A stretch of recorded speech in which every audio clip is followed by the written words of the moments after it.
Hello everyone, I am Khushboo Dak and welcome to all of you आपका अपना channel शिक्षा mission. तो आज अपन करेंगे सेंटर ऑफ मास पे based numerical question. Centre of मास पे किस टाइप के न्यूमेरिकल क्वेश्चंस बन सकते हैं, तो यहाँ पे अपन कुछ क्वेश्चन डिस्कस करते हैं। स्टार्ट करते हैं फर्स्ट क्वेश्चन से, find acceleration of centre of मास। तो यहाँ पे अपन को एक सिस्टम दे रखा है, इसमें एक पुली है, पुली अटैच है दो ऑब्जेक्ट से, जिसमें एक का मास अपन को गिवन है 2 kg और एक का मास गिवन है अपन को 4 kg। अब अपन को निकालना है कि इसमें जो सेंटर ऑफ मास अपन को मिलेगा उस सेंटर ऑफ मास का एक्सेलरेशन किस साइड में होगा।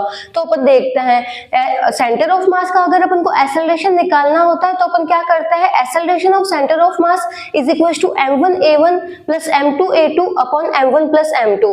सेंटर ऑफ मास का एक्सेलरेशन निकालने के लिए अपन ये वाला फॉर्मूला यूज करते हैं। तो पहले तो अपन देखते हैं ये जो पूरा सिस्टम है उसमें इसका एक्सेलरेशन कितना होगा। तो पहले तो अपन निकालते हैं 2 kg ऑब्जेक्ट और 4 kg ऑब्जेक्ट, इनका एक्सेलरेशन कितना होगा। देखते हैं अपन 4 kg ऑब्जेक्ट को। ये जो ऑब्जेक्ट है इसका जो वेट है, वेट एक्ट करेगा डाउनवर्ड डायरेक्शन में और ये बंधे हुए एक स्ट्रिंग से। ये स्ट्रिंग है, ये स्ट्रिंग सेम है, जो 2 kg से अटैच है स्ट्रिंग, वही स्ट्रिंग अटैच है 4 kg से। और स्ट्रिंग में हमेशा होता है टेंशन फोर्स, तो इसमें ऊपर की तरफ तो लगेगी टेंशन फोर्स और नीचे की तरफ इसका वेट एक्ट करेगा डाउनवर्ड डायरेक्शन में। तो यहाँ पे अपन देखते हैं टेंशन फोर्स एक्ट कर रही है ऊपर की तरफ और इसका जो वेट है, वेट एक्ट करेगा डाउनवर्ड डायरेक्शन में, इसका वेट होगा 4g।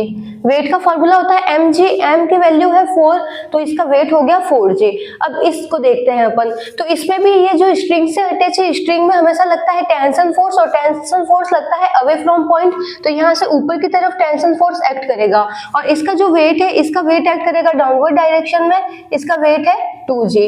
अब यहाँ पे अपन देख रहे हैं ये जो ऑब्जेक्ट है इसका मास ज्यादा है इससे, तो यहाँ पे मोशन किस साइड में होगा, मोशन होगा इस डायरेक्शन में। तो ये वाला ऑब्जेक्ट है ये ए एक्सेलरेशन से नीचे की तरफ आएगा और ये वाला ऑब्जेक्ट जिस एक्सेलरेशन से नीचे की तरफ आएगा, ये वाला ऑब्जेक्ट उसी एक्सेलरेशन से ऊपर की तरफ जाएगा।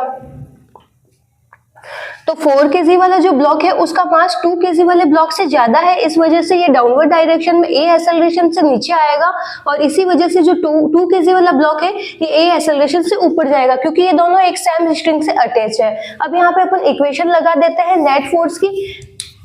पहले अपन लेते हैं 4 kg वाले ब्लॉक को। अब देखते हैं इसमें अपन देख रहे हैं एक्सेलरेशन मिल रहा है अपन को नीचे की डायरेक्शन में और टेंशन फोर्स लग रही है ऊपर की डायरेक्शन में। जिस साइड में बॉडी एक्सेलरेट होती है उस साइड के फोर्स को अपन लेते हैं पॉजिटिव और उसके जस्ट ऑपोजिट फोर्स को लेते हैं नेगेटिव। तो इसके लिए अपन अगर नेट फोर्स निकालेंगे तो नेट फोर्स की वैल्यू अपन को क्या मिलेगी, 4g minus t is equal to 4a। Net force किसके बराबर होता है, नेट फोर्स बराबर होता है ma के बराबर, m की वैल्यू है 4 और यहाँ से अपन को मिल गया एक्सेलरेशन a। तो 4 kg वाले ऑब्जेक्ट के लिए अपन को इक्वेशन मिल गई 4g minus t is equal to 4a। ये है अपनी इक्वेशन फर्स्ट। अब अपन 2 kg वाले ऑब्जेक्ट के लिए इक्वेशन लिखते हैं। अब इसमें एक्सेलरेशन किस साइड में हो रहा है, इस साइड में हो रहा है। जिस साइड में एक्सेलरेशन होता है उस साइड के फोर्स को पॉजिटिव और उसके जस्ट ऑपोजिट फोर्स को नेगेटिव। तो इसके लिए अपन इक्वेशन लिखेंगे t minus 2g is equal to 2a।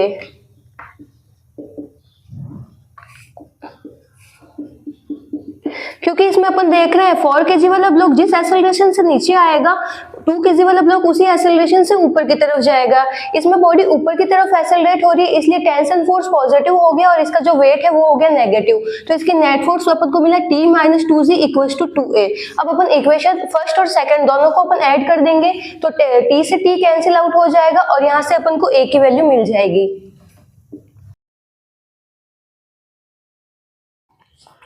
तो यहाँ से अपन को एक्सेलरेशन मिलता है g/3। 4 kg वाला जो ब्लॉक है वो g/3 के एक्सेलरेशन से नीचे की तरफ जा रहा है और 2 kg वाला जो ब्लॉक है वो g/3 के एक्सेलरेशन से ऊपर की तरफ जा रहा है।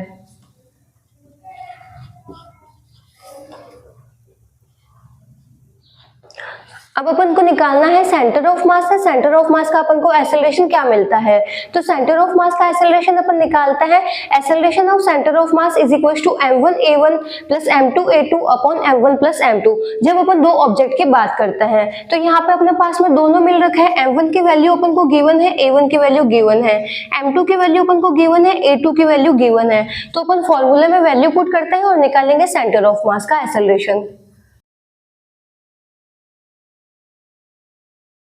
यहाँ से अपन को m1 मिलता है 2, a1 की वैल्यू अपन को मिलती है g/3 m2 की वैल्यू अपन को मिलती है 4 और a2 की वैल्यू अपन को मिलती है g/3। लेकिन यहाँ पे अपन देख रहे हैं ये वाला जो 2 kg वाला ब्लॉक है ये g/3 के एक्सेलरेशन से ऊपर जा रहा है और ये वाला जो ब्लॉक है g/3 के एक्सेलरेशन से नीचे की तरफ आ रहा है। तो ऊपर जाता है उसके एक्सेलरेशन को अपन लेते हैं पॉजिटिव और नीचे के एक्सेलरेशन को अपन लेते हैं नेगेटिव। तो यहाँ पे अपने पास में साइन आएगा -g/3 upon m1 plus m2 2 + 4। अब इसको अपन सॉल्व कर लेंगे तो अपन को सेंटर ऑफ मास का एक्सेलरेशन मिल जाएगा।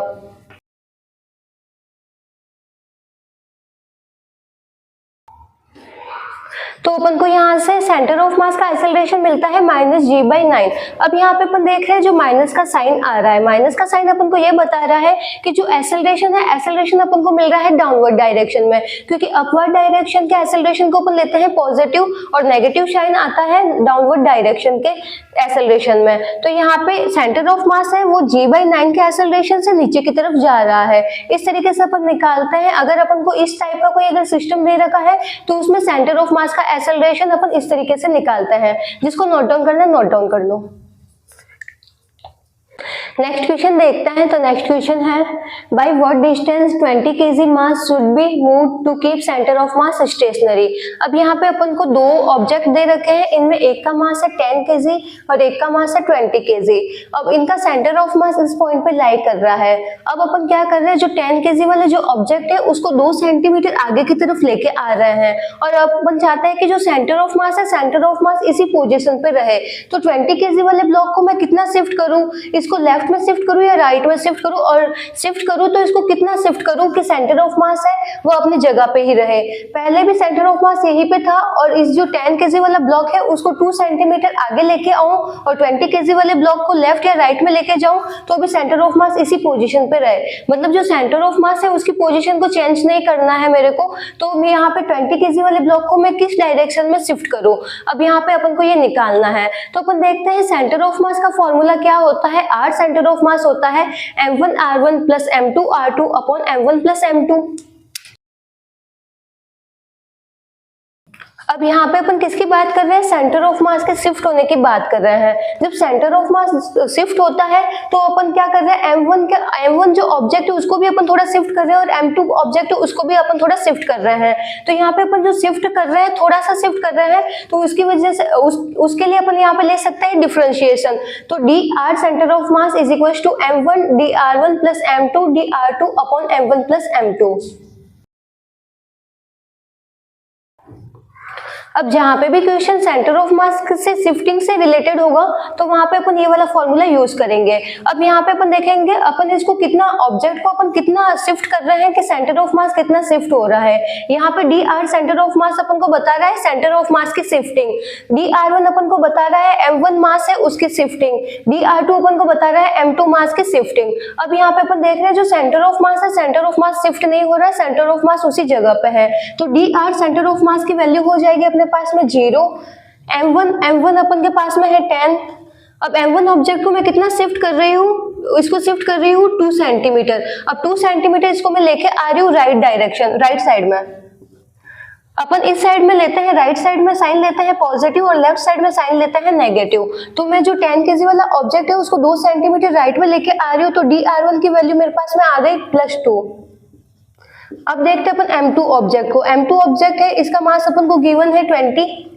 अब इसकी शिफ्टिंग मेरे को किधर लेके जाना है पता नहीं, तो यहाँ पे अपन लिख देते हैं r लेके जा रही हूँ मैं, r डिस्टेंस इसको मैं आगे शिफ्ट करवा रही हूँ। और मैंने यहाँ पे एज्यूम कर लिया कि मैं ये ऑब्जेक्ट है उसमें मैंने लिया है यहाँ पे +r, तो ये वाला ऑब्जेक्ट है इसको मैं इस डायरेक्शन में r शिफ्टिंग पे लेके जा रही हूँ upon m1 plus m2। m1 plus m2 अपन को मिल जाएगा 10 प्लस 20। सेंटर ऑफ मास तो कहीं पे भी शिफ्ट नहीं हो रहा है तो सेंटर ऑफ मास की शिफ्टिंग यहाँ पे मैंने लिख दी है 0। अब इसको अपन सॉल्व कर लेंगे। तो यहाँ पे r की वैल्यू अपन को मिल गई -1, मतलब जो ये 20 kg वाला ऑब्जेक्ट है उसको मैं एक सेंटीमीटर मूव करूंगी और 1 सेंटीमीटर में इसको कहाँ किस डायरेक्शन में शिफ्ट करूंगी, इसको मैं इस डायरेक्शन में शिफ्ट करूंगी। तो यहाँ पे माइनस का साइन बता रहा है कि जो शिफ्टिंग हो रही है वो शिफ्टिंग हो रही है लेफ्ट साइड में, और शिफ्टिंग कितनी हो रही है 1 सेंटीमीटर की शिफ्टिंग हो रही है। मतलब 10 kg वाला जो ब्लॉक है उसको मैं 2 सेंटीमीटर राइट साइड में लेके आ रही हूँ और 20 kg वाला जो ब्लॉक है उसको मैं 1 सेंटीमीटर लेफ्ट में लेके जा रही हूँ। तो सेंटर ऑफ मास उसी पोजीशन पे अपन को मिलता है जिस पोजीशन पे पहले था। एक बार अपन वापस देख लेते हैं इस क्वेश्चन को। तो यहाँ पे अपन को सेंटर ऑफ मास का फॉर्मूला मिलता है m1r1 plus m2r2 upon m1 plus m2।